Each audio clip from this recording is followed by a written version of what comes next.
Avant de décider d'ignorer ce que vous êtes sur le point d'entendre, permettez-moi de vous adresser un avertissement sincère. Ce message n'est pas confortable, mais il est urgent. Ce que vous allez entendre n'est pas destiné à vous divertir, mais à vous réveiller. Je ne suis pas là pour provoquer. Je ne suis pas là non plus pour rassurer.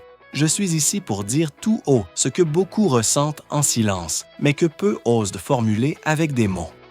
Attention, il ne s'agit pas d'une opinion de plus. C'est un appel à la lucidité. Je ne suis pas celui qui a causé les circonstances dans lesquelles notre pays se trouve aujourd'hui pris au piège. Mais je ne vais pas non plus camoufler la gravité de la situation avec des paroles rassurantes. Il est fort probable que, même si ce n'est pas au premier plan de votre conscience, vous pressentez déjà que quelque chose de profond ne tourne pas rond. C'est pourquoi ma proposition est simple mais essentielle. Faire une pause et établir un diagnostic honnête de notre situation. Car si nous ne comprenons pas ce qui se passe, nous ne pourrons pas changer quoi que ce soit. Et lorsque je parle de situation, je fais avant tout référence à l'économie, car c'est là que résident les racines de nombreux problèmes que nous traversons.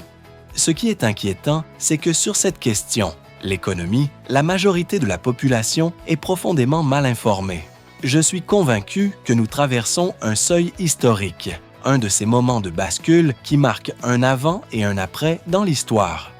Pas seulement pour les États-Unis, mais aussi pour l'ordre économique mondial dans son ensemble.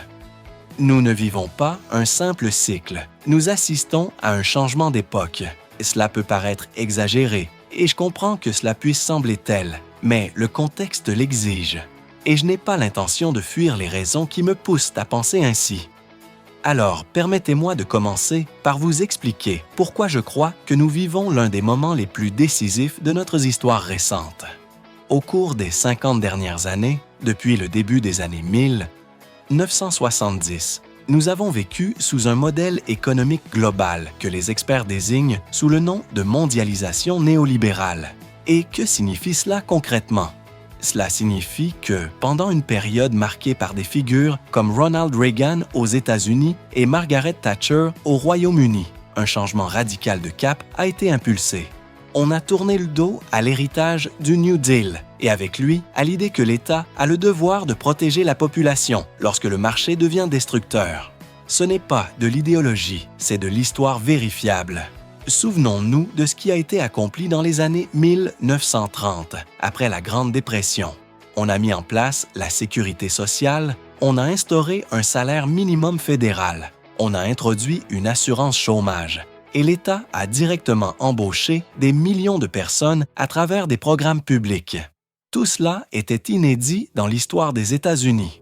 Le gouvernement a été appelé à agir pour limiter le chaos économique, afin, comme l'a dit un penseur de l'époque, de donner un visage humain au capitalisme. Et oui, cela a coûté cher, mais ce fut financé, logiquement, par une fiscalité élevée appliquée aux grandes entreprises et aux plus riches. Et surtout, ça a fonctionné. Ce n'est ni une théorie, ni un fantasme progressiste, c'est un fait historique. Et il est crucial de s'en souvenir, surtout à une époque où l'on nous répète qu'il est impossible de taxer les plus puissants. Bien sûr que c'est possible, on l'a déjà fait, et avec succès. Un fait qu'on ne devrait pas oublier. Le président qui a porté ces réformes était Franklin D. Roosevelt.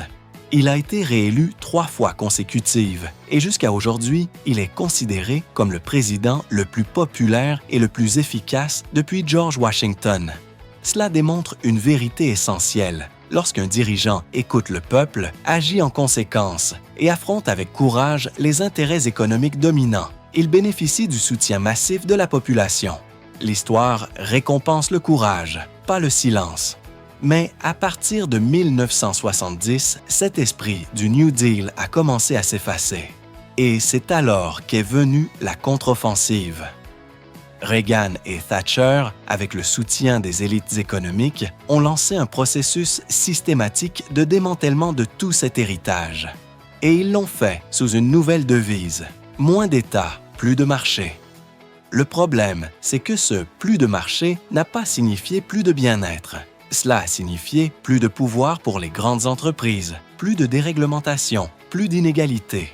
Et même si cette croisade a été menée par les conservateurs, de nombreux démocrates et sociaux-démocrates à travers le monde ont fini par adopter cette même logique. Depuis 50 ans, l'État n'a pas seulement cessé d'intervenir. Il a aussi légitimé et applaudi la décision des grandes entreprises de chercher des profits là où ils étaient les plus faciles à obtenir. Peu importe les conséquences de social. Les résultats sont là, sous nos yeux. Encore faut-il vouloir les voir. Et c'est, en réalité, exactement ce que fait le capitalisme lorsqu'aucune limite ne lui est imposée. Il cherche le profit, sans jamais se retourner. Où se trouvaient les plus grandes opportunités de profit? Faites bien attention, car cela change totalement la perspective que vous avez de l'économie mondiale. La réponse se trouve en Chine. Depuis les années 1970, une migration massive a eu lieu. Mais ce n'était pas comme l'exode biblique. Non, il s'agissait d'une migration de cadres et de dirigeants d'entreprises américains. Ces leaders, issus des écoles de commerce, et je parle en connaissance de cause puisque j'ai moi-même enseigné dans ces institutions et connais bien leurs programmes, ont appris que pour réussir dans le monde des affaires, il fallait chercher les endroits où les salaires étaient bas et les marchés en expansion, et le territoire où ces conditions étaient réunies, avec des salaires faibles et un marché en forte croissance, était la République populaire de Chine. Ce n'était pas un hasard, mais une stratégie soigneusement planifiée. Ainsi, des entreprises américaines ainsi que des sociétés britanniques, françaises, allemandes, italiennes et japonaises se sont dirigées vers la Chine. Là-bas, elles ont été accueillies à bras ouverts, voire célébrées. Au cours des 40 ou 50 dernières années, l'économie chinoise a connu une croissance impressionnante. Environ la moitié de cette économie fonctionne selon un modèle capitaliste, avec des entreprises privées qui opèrent de manière très similaire à celle des États-Unis. L'autre moitié est composée d'entreprises d'État appartenant au gouvernement et gérées par celui-ci, fonctionnant de manière comparable aux anciennes entreprises soviétiques. La Chine représente un système mixte, une combinaison entre le modèle américain et soviétique. Ce n'est exactement ni l'un ni l'autre, mais un mélange unique des deux. Sous la direction de Mao Zedong et de ses successeurs, ce système hybride a réussi à croître plus rapidement que tout autre système économique connu. C'est quelque chose qu'on n'aurait jamais imaginé il y a un demi-siècle. Au cours des 30 dernières années, l'économie chinoise a cru à un rythme annuel compris entre 6% et 9%.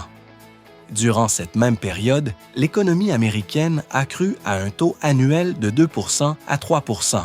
Il n'est pas nécessaire d'être expert pour comprendre que si l'on maintient cette différence dans les taux de croissance, c'est-à-dire que la Chine croisse 2 ou 3 fois plus vite que les États-Unis pendant 3 décennies consécutives, alors la Chine peut rattraper les États-Unis, ce qui est précisément ce qui s'est passé. C'est une réalité indéniable, même si peu l'admettent ouvertement.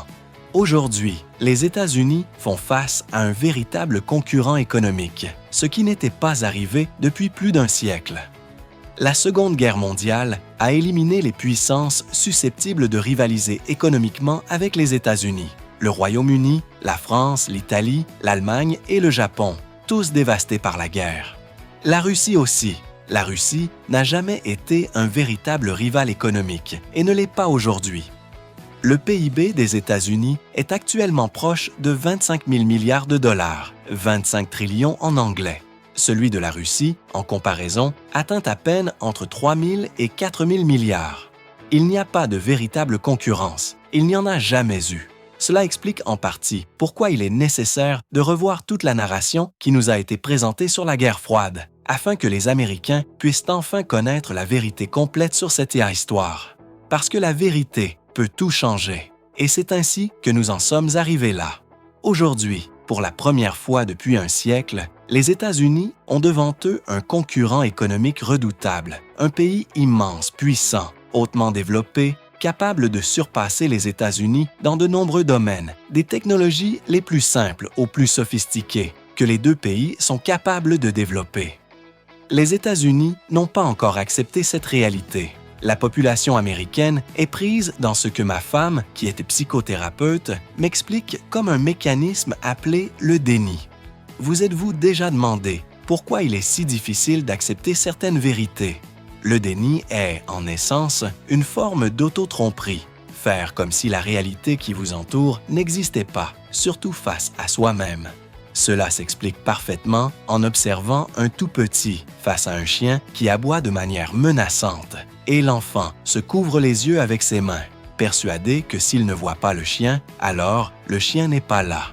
Imaginez un instant appliquer la même logique aux problèmes auxquels fait face un pays tout entier. Pourtant, nous savons tous qu'en grandissant, vient un moment pas très éloigné, où l'on comprend que même si l'on se couvre les yeux, le chien est toujours là. La Chine ne va pas disparaître ni ralentir. La Chine est en pleine croissance. Pour que vous ne pensiez pas que cela appartient au passé, laissez-moi vous donner dès maintenant les projections de croissance économique pour 2024. Ces chiffres proviennent du Fonds monétaire international, FMI, qui suit de près ces données. La croissance estimée pour les États-Unis en 2024 est de 2,8 %. Cela correspond à ce qu'elle a été, avec des hauts et des bas, pendant de nombreuses années. Par contre, la République populaire de Chine devrait croître d'environ 4,8 % cette année, presque le double. Et l'Inde projette une croissance de 7 %. Surpris, vous n'êtes pas le seul.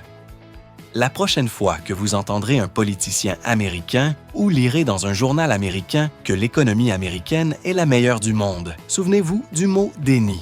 Ce genre de déclaration que j'entends presque tous les jours est l'équivalent exact d'un enfant qui se bouche les yeux en espérant que le chien effrayant disparaisse. Non seulement la Chine nous a dépassés en termes de croissance, mais elle a également constitué une alliance avec d'autres pays qui reconnaissent que la situation mondiale a changé. Pendant les 75 dernières années, l'économie mondiale était dominée par les États-Unis, le pays qui est sorti de la Seconde Guerre mondiale avec son territoire presque intact, à l'exception de Pearl Harbor, et avec moins de dommages que n'importe quel autre pays développé. Aujourd'hui, la Chine mène un groupe appelé les BRICS. Brésil, Russie, Inde, Chine et Afrique du Sud. Vous n'en entendez peut-être pas beaucoup parler, mais ce groupe devrait être mieux connu. Il a commencé il y a quelques années avec ces 5 pays. Il y a 1 an et demi, 6 autres pays ont rejoint le groupe. Et il y a 3 semaines, 13 autres pays se sont ajoutés. Les BRICS représentent ensemble plus de la moitié de la population mondiale. Les États-Unis ne représentent qu'environ 4,2 %, loin des 50 % des BRICS. La production totale de biens et services des BRICS dépasse désormais largement celle des États-Unis et de leurs alliés du G7. Les États-Unis, le Canada, le Japon, le Royaume-Uni, la France, l'Allemagne et l'Italie. Aujourd'hui, chaque pays et chaque entreprise dans le monde revoient et modifient leurs plans pour l'avenir. Le paysage mondial change sous nos yeux, vous le remarquez. Pourquoi dis-je qu'ils modifient leurs plans? Parce que l'acteur principal de l'économie mondiale ces 70 dernières années, les États-Unis, n'est plus le dominant. Il existe un bloc plus grand et plus riche au sein des BRICS. Cela signifie que si un pays doit construire une voie ferrée, il ne se tournera pas uniquement vers Washington, Londres ou Paris. Il les consultera peut-être, mais il demandera aussi quelles offres peuvent lui faire Pékin, New Delhi et São Paulo. Et dans de nombreux cas, la décision sera de choisir les BRICS plutôt que l'Occident. Alors, que veux-je dire par tout cela? Que la réalité la plus importante à laquelle nous devons maintenant faire face est la suivante. Nous assistons à la fin d'une époque, la fin de l'Empire américain. Ce que nous avons hérité des Britanniques, qui ont eu le dernier empire avant nous, est terminé et il n'y a aucune chance que cela revienne. Cela aurait dû être un sujet central lors des dernières élections présidentielles. Mais au lieu de cela, les 2 candidats et leurs partis ont fait tout leur possible pour pratiquer le déni. Cela n'existe pas, disait-il. La guerre en Ukraine, pour ne citer qu'un exemple parmi tant d'autres, montrera à quel point ce déni coûte cher. Lorsque la guerre a commencé en février 2022, le président Biden, accompagné de ses principaux responsables, avait affirmé que la Russie serait rapidement mise à genoux. Ils avaient prédit que le rouble, la monnaie russe, s'effondrerait, que l'Occident se mobiliserait pleinement en soutien à l'Ukraine et que les Russes seraient vaincus. Rien de tout cela ne s'est produit. toutes ces prédictions se sont révélées fausses. Pourquoi cela? La stratégie pour faire plier la Russie reposait sur le refus d'acheter son pétrole et son gaz, secteurs vitaux pour son économie. La Russie exportait une grande partie de son énergie vers l'Europe occidentale. Lorsque les pays occidentaux, sous la pression des États-Unis, ont fermé leur marché à la Russie, on s'attendait à un effondrement de l'économie russe. Mais la Russie s'est tournée vers ses alliés au sein des BRICS, notamment la Chine et l'Inde, pour leur vendre le pétrole et le gaz qu'elle ne pouvait plus exporter vers l'Europe. Grâce à cela, la Russie connaît une croissance plus rapide que celle des États-Unis en 2024 et a maintenu ce rythme accéléré tout au long du conflit. Nier cette réalité est une grave erreur. L'histoire de tous les empires qui ont grandi, été puissants, puis ont disparu, nous enseigne que la montée est bien plus agréable que la descente, la phase de déclin. Le 20e siècle fut cette période d'essor que beaucoup d'entre nous ont vécue. Nous devons désormais apprendre à gérer le déclin de notre empire. La réaction des États-Unis est typique, le déni. Si vous voyagez aujourd'hui au Royaume-Uni, vous rencontrerez de nombreuses personnes qui croient encore que l'Empire britannique existe toujours. Il suffit d'observer les cérémonies d'intronisation du roi Charles, un roi sans véritable royaume. Aux États-Unis, les riches et puissants transfèrent les coûts du déclin économique aux autres. Ils cherchent à éviter la souffrance, ce qui est compréhensible. Mais si l'économie continue de décliner, comme c'est le cas, et que les riches gardent leurs privilèges, alors la classe moyenne et les plus modestes en paieront le prix fort. Un exemple clair est la récente inflation, qui a réduit le pouvoir d'achat de millions de personnes, les obligeant à payer 6 $ une douzaine d'œufs. Les gens ressentent cet impact. Sans cette inflation, la victoire électorale de Donald Trump aurait été peu probable et Kamala Harris aurait probablement gagné. Mais ce n'est pas tout. Il y a d'autres chiffres qui surprennent tout économiste. Le salaire minimum fédéral aux États-Unis est actuellement de seulement 7,25 $ de l'heure. Un montant insuffisant pour vivre décemment. Savez-vous quand il a été augmenté pour la dernière fois? En 2009, il y a donc 15 ans. Pendant toutes ces années, l'inflation a fait grimper les prix de la nourriture, des vêtements, du logement et d'autres biens essentiels. Certaines années, la hausse a été importante, d'autres années moins, mais toujours en augmentation. Et pourtant, le salaire minimum n'a pas été réévalué pour refléter cette réalité. Ni les républicains, ni les démocrates n'ont agi pour l'augmenter. Tu sais ce que cela signifie? C'est une punition cruelle et inhabituelle, infligée à des personnes dont le seul crime est d'être mal payées dès le départ. Quel genre de pays fait cela? Un empire en déclin dont les riches et puissants transfèrent les coûts de cette chute à la majorité de la population. Un autre signe clair, les salaires réels stagnent depuis 30 à 40 ans. Autrement dit, si l'on prend le salaire moyen en dollars des travailleurs américains et qu'on l'ajuste en fonction du coût de la vie qu'ils doivent supporter, il n'a augmenté que d'environ 0,5 % par an. C'est ce qu'on appelle la stagnation salariale. Et cela signifie que ton revenu réel ne progresse pas. En revanche, les salaires réels moyens en Chine ont été multipliés par 4 durant la même période. Si tu veux comprendre pourquoi le gouvernement chinois reste stable, puissant et célèbre sa croissance économique, voici la clé. Le salaire moyen là-bas a quadruplé. Aux États-Unis, par contre, le salaire moyen n'a pratiquement pas bougé. Il n'y a même pas de comparaison possible, mes amis. Et si tu ne le savais pas, sachant que toutes ces données sont facilement vérifiables dans des milliers de statistiques officielles, tu comprendras alors ce que je veux dire par déni. Nous vivons dans ce pays un approfondissement extrême des inégalités sociales. À la fin de la Seconde Guerre mondiale, les États-Unis étaient moins inégaux que l'Europe. Aujourd'hui, ils surpassent tous les pays européens en matière d'inégalité. Comment cela s'est-il produit? D'une part, les entreprises qui ont délocalisé leur production en Chine pour profiter des bas salaires et des marchés émergents ont accumulé d'énormes profits. Ainsi, les 10% les plus riches d'Américains, détenteurs de la majorité des actions en bourse, se sont encore enrichis. Petit détail important, ce top 10% détient 80% des actions et obligations du pays. Pendant ce temps, le reste de la population subit le déclin d'un empire que ses élites préfèrent ignorer. Elles le gèrent parfaitement, nous, non.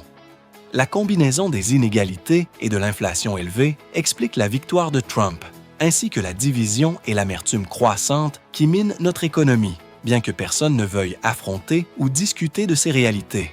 Pour conclure, il est essentiel de comprendre cela non seulement comme partie de notre passé ou de notre présent, mais aussi de notre futur. Ce déni, ce refus d'affronter la réalité économique que nous vivons et qui façonne nos vies ainsi que celle de nos enfants, nous promet un avenir proche effrayant et incertain. Trump a gagné les élections parce qu'il a su capter les sentiments des gens par des gestes dramatiques, typiques des publicités de Madison Avenue. Ces deux grands messages étaient « Je suis le grand protecteur ». Trump a mieux compris que les démocrates que les gens se sentent menacés, vulnérables, inquiets pour eux-mêmes et pour leurs enfants. Et à juste titre. Ils perçoivent avec peur la direction que prennent les choses et cherchent quelqu'un pour les protéger. Il s'est donc présenté comme ce protecteur fort, avec deux symboles très clairs. Des murs. D'abord, un mur d'acier à la frontière sud pour stopper la supposée invasion migratoire. Puis, un mur tarifaire pour nous protéger du danger chinois. Des images puissantes et très efficaces politiquement. Mais, économiquement parlant, elles sont totalement absurdes et incohérentes. C'est impossible et une vraie plaisanterie. Pendant que le monde regarde cette farce, le fossé entre les États-Unis et le G7 d'une part, et la Chine et les BRICS d'autre part, ne cesse de se creuser. Les efforts des États-Unis pour freiner et affaiblir la Chine durent depuis 15 ans sans succès. Débutant sérieusement sous l'administration Obama, simplement, ça ne marche pas. La grande question à laquelle nous faisons face est la suivante. Quelle voie les États-Unis vont-ils emprunter? Lorsque la population américaine a décidé de s'émanciper de George III, le monarque dominant du vaste empire britannique, cette décision a débouché sur un conflit armé, la guerre d'indépendance entre 1775 et 1776. Et, contre toute attente, ce fut la Grande-Bretagne qui en sortit vaincue. En 1812, ils tentèrent de reconquérir et échouèrent à nouveau. À partir de ce moment, les Britanniques comprirent qu'il fallait négocier. Ainsi, l'accord avec les États-Unis fut clair. Vous êtes une nation libre et vous pouvez dominer l'Amérique latine, une idée qui fut formalisée avec la doctrine Monroe, proclamée quelques années plus tard. Pendant ce temps, la Grande-Bretagne conserva le contrôle sur l'Asie et l'Afrique, évitant ainsi un affrontement pendant près d'un siècle. Alors, que feront aujourd'hui les États-Unis? Persisteront-ils à nier la réalité que nous vivons et continueront-ils à menacer la Chine d'un conflit armé, alors que la Chine et la Russie possèdent toutes deux des arsenaux nucléaires et sont devenus alliés, en partie à cause des actions des États-Unis? Ou bien allons-nous nous asseoir pour dialoguer et chercher des accords réalistes? Serons-nous capables d'admettre sincèrement devant la population que la puissance américaine est en déclin? Le prochain pouvoir hégémonique semble être la Chine. Et si ce n'est pas la Chine, ce sera une coalition internationale qui remplacera l'influence exercée autrefois par les Perses, les Hollandais, les Britanniques ou les Américains. Le monde connaît un changement profond et radical. Comme je l'ai dit il y a un moment, nous sommes immergés dans une époque de transformation historique majeure. Notre responsabilité, en tant que citoyens américains, est de cesser d'agir avec naïveté, en ignorant les problèmes réels que j'ai esquissés, en pensant que nous pouvons continuer à gouverner le monde comme nous l'avons fait dans les années 60 et 70. Ce n'est plus possible. La guerre en Ukraine est pratiquement perdue. Pour ceux qui ne suivent pas de près, le conflit est terminé, à l'exception des formalités. La Russie a gagné et l'Occident a perdu. Le conflit à Gaza isole encore davantage les États-Unis. En fait, les historiens qui analyseront cette période diront que les États-Unis ont tenté pendant des décennies d'isoler et de neutraliser les menaces après la Seconde Guerre mondiale. D'abord l'Union soviétique, puis la Chine, ensuite le bloc socialiste mondial, et maintenant ce qu'ils appellent les régimes autoritaires. Mais ce plan d'isolement du reste du monde a fini par isoler les États-Unis eux-mêmes. Aujourd'hui, les États-Unis et Israël se retrouvent totalement isolés dans cette région du monde. Pendant ce temps, l'Europe, dont l'ordre s'est effondré, traverse une grave crise économique. Savez-vous pourquoi? Principalement parce que l'Europe a cessé d'être un acteur important en s'appuyant sur deux piliers qui n'existent plus. L'exportation vers la Chine, un marché qui ne demande plus leurs produits, et l'énergie bon marché de la Russie, dont elle s'est désormais éloignée. Cela a rendu la production européenne plus coûteuse et moins compétitive. Les coûts énergétiques sont trop élevés et ils ne peuvent plus rivaliser sur le marché chinois comme avant. L'ère de l'Europe en tant que puissance est terminée. L'Allemagne, qui autrefois menait la croissance européenne, freine désormais l'économie régionale. C'est surprenant, mes amis, que ce que nous considérions comme stable et sûr soit arrivé à sa fin. Il faut du courage et de l'honnêteté pour reconnaître notre réalité actuelle et chercher une voie viable pour l'avenir. L'alternative, je préfère ne pas la détailler. Vous pouvez l'imaginer vous-même, mais j'espère que vous ne me reprocherez pas de vous dire la vérité au lieu de vous offrir un faux espoir fondé sur le déni. La stratégie visant à confronter la Chine pour freiner son avancée a échoué. La tentative de changer le régime politique chinois n'a pas fonctionné. Tout ce qui était prévu pour limiter la Chine a échoué. La Chine continue de croître à un rythme 2 ou 3 fois supérieur à celui des États-Unis. Il n'y a pas de comparaison possible. La grande tragédie de l'administration Biden et des démocrates est qu'ils manquent de pouvoir et de volonté pour agir efficacement. Ils ont poursuivi la guerre économique contre la Chine, peut-être avec un peu moins d'intensité, mais sans changement significatif.